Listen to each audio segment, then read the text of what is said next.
আল্লাহ দিয়েছেন ওয়াকুলা দিবসন, আদম বউ নিয়ে বাড়ি যাও, কিন্তু নিজে যা খাবে, যেই মানের খাবার, যেই মানের পোশাক, এই মানের খাবার, এই মানের পোশাক বউকে দেওয়া লাগবে। তাও কোলা যদি দিতেন তাহলে পক্ষপাতিত্ব হয়ে যেত, যে নিজে মন মতো মরণ খাওয়া খাও, তারপরে বউকে যা পারো দাও না, যতটুকু তুমি ততটুকু বউ। আজ বাংলাদেশে মেয়েদেরকে কত মানুষ জুজুর ভয় দেখাচ্ছে, না জানি ইসলাম এ দেশে যদি চলে আসে মেয়েদের কি হবে, কি হবে মানে আল্লাহর কোরআনের বর্ণনা বা কোলা এটা কায়েম হবে এই দেশে। কথা বলেন না কেন? ইসলাম যদি সত্যি এ দেশে আসে সবচাইতে বেশি অধিকার ভোগ করবে মেয়েরা। আল্লাহ যারা সেইটা আমাদেরকে সামনে দেখায়, বলেন আমিন। এরপরে তো আরো যে শব্দগুলো আছে সব শিক্ষামূলক, রামাদান, হাইসু, শীতমা, ওয়ালা তাকরাবা হাদিহি শাজারা, আমি ওইগুলো যাচ্ছি না, সময় কম তো, এজন্য বাকি পয়েন্টগুলো শেষ করা দরকার।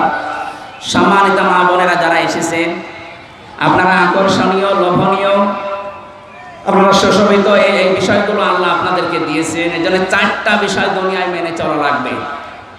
1 নম্বরে আল্লাহর নবী জানিয়েছেন, ইদা নাযারা ইলাইহা সাররাতুহু, কোন স্ত্রীর দিকে যখন তার স্বামী তাকাবে, যেভাবেই হোক স্বামীকে যেন সে আনন্দ দেয়, খুশি করে। আপনি কথাবার্তা দিয়ে হোক, আচরণ দিয়ে হোক, এমন কোন কায়দা কৌশল দিয়ে তাকে খুশি করবেন, এটা আপনার ইবাদত। 2 নম্বরে ইদা গাবা আনহা হাফিজাতুহু, যখন স্বামী বাইরে থাকবে, স্বামীর সন্তান, স্বামীর সম্পদ এবং আপনার ইজ্জত, আবরু, সম্ভ্রম, এটা আপনি হেফাজত করে রাখবেন।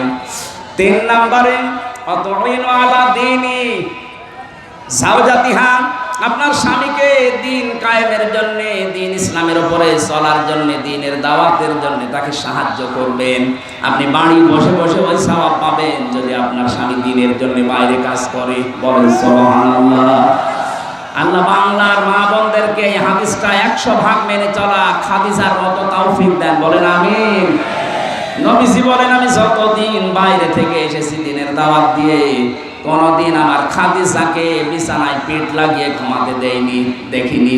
যখনই আসতাম, যতবার আসতাম রাতের বেলায় দেখতাম দরজার সাথে কালাম দিয়ে আমার অপেক্ষায় ঘুমিয়ে আছে। এই জন্য আপনার স্বামীকে আপনি উদ্বুদ্ধ করবেন, সাহায্য করবেন, ছাড় দেবেন। 4 নম্বরে বিশ্ব নবী বলেন, স্বামী যেটা পছন্দ করে যদি জায়েজ হয় অবশ্যই তোমাকে ওইটা পছন্দ করা লাগবে। আমি স্বামী, আমি আল্লাহর কসম করে বলছি, যত স্বামী এখানে আমরা বসে আছি, প্রতিটা স্বামী আমরা চাই বিয়ের পরে যেন আমাদের মা বাবা আমাদের সাথে থাকে। কথা বলেন না কেন? এই স্বামী যারা আছেন হাত তোলেন তো, বলেন বলেন। এটা আমরা চাই না। 100টার 95টা মহিলা এটা চাচ্ছে না। আপনি নামাজ পড়ে রোজা রেখে কালো বোরকা পরে মনে করছেন আমি জান্নাতি হয়ে গেছি, না, পাবেন না। আপনার স্বামী যেটা পছন্দ করে যদি জায়েজ হয়, জীবন থাকতে আপনাকেও পছন্দ করা লাগবে। আল্লাহ আপনাদের 4টা গুণ অর্জন করার তৌফিক দিন। আমি মনে হয় বাকিগুলো শেষ করতে পারলাম না, আর 2 মিনিট আছে আজানে।